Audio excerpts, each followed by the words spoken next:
And I think it come down about 20 cents a gallon in the last 3 days, if anybody's interested.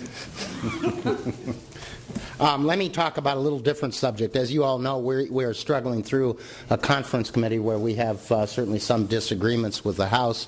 They're insisting on separate slush fund set aside for tax cuts for, gosh, we don't know who they intend to give it to, but it certainly looks like it's big corporations, and that's their main focus in this conference committee. Caught in the crosshairs is a program that's a constitutional responsibility for the state of Iowa, and that is to provide what's called indigent defense. That's legal defense. We are required under the Constitution to provide that defense for young people and adults that are in trouble with the law.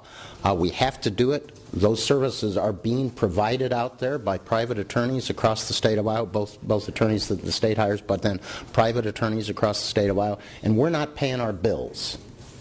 They're caught in our disagreements, and we think it's time to set that piece aside, the piece on indigent defense, about $19 million, and provide that money. So next week we'll bring out of Appropriations Committee a separate appropriation for that issue alone to try and get it back to where we're paying those people. They've provided the services, they've had the costs involved, and we're just not paying our bills, and that's wrong for the state of Iowa not to pay its bills. So we're going to do that next week. We will also assess pretty soon here whether we will need to do a similar thing, because the legislature is not able to reach agreement on a set of other issues. We think it's really important that we pay our bills.